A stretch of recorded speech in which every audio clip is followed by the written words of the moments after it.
passed away. I asked Slim if they were to put out 50K, whatever, would you battle MI? Slim basically said, yeah, I'll do it. Put the money up. So the question is now being presented to MI. If money was put on the table, says Slim and MI battle it out, would you battle Iceberg Slim?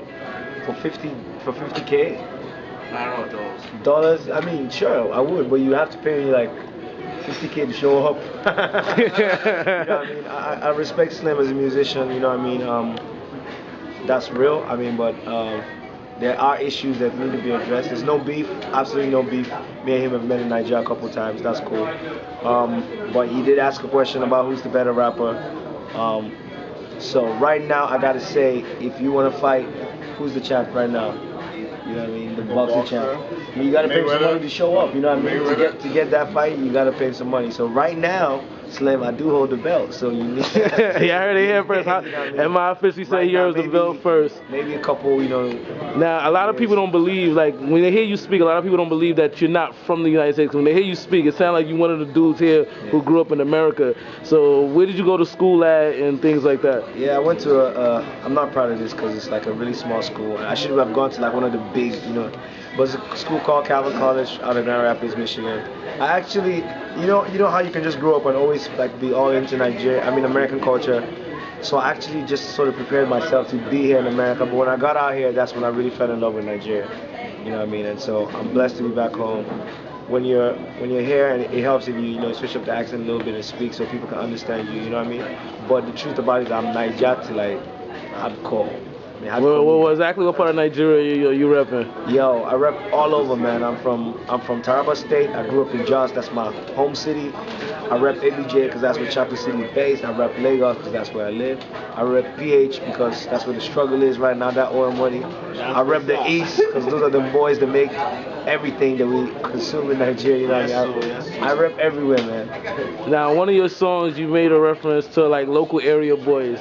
Some like, because even me, I wasn't born in Nigeria, but I grew up with the culture, and a lot of Igbos, they say, oh, local area boy. Is that kind of like an insult to like Yoruba boys or something like that? Because I'm not gonna, I've gotten in a few situations where, because I took a person in the wrong way, and people tell me it's not a disrespectful thing. It's not. They say you're an area boy.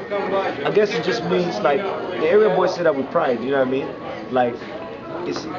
I guess the term is like how a black person could say my nigga, you know what I mean? Yeah. It is a derogatory term. To say you're an area boy means it might not be a good thing, but it depends on how you say it to you. You know what I mean? It just means you're hood, yeah. You're from the area, you're from here. And the truth about it is that it's just a situation where you have a lot of just human resources lying around because there's not enough opportunities. So, but as the man, Obani Kuro Estate, man, those are my peoples, my boys.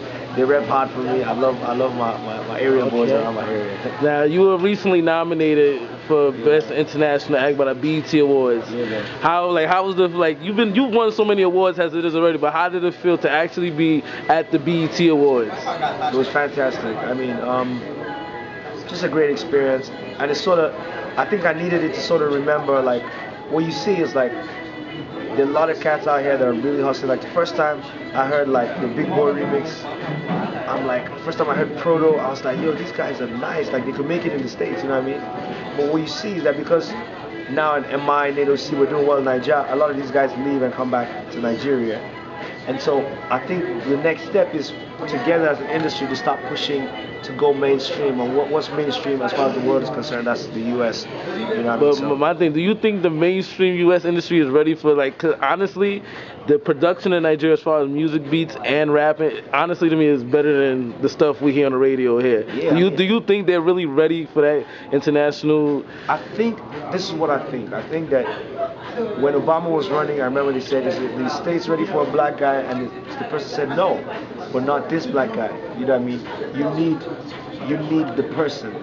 You know what I mean? To push it. You need somebody that's that good. And I think everybody has to believe. I believe I'm that person. I believe I'm that good. I believe, you know, if I had the backing, if I had the opportunity, which God is starting to open some doors, you know what I mean? I can do it. And everybody has to believe, you know what I mean? But when we have that person, it's going to be undeniable. But I don't think we have to, I mean, if you're from Nigeria, tell your Nigeria stories, you know what I mean? Make your hip hop, let people love it, but be about who you are, be yourself, you know what I mean? Tell the truth. Well, like, what advice do you have for up and coming artists who really want to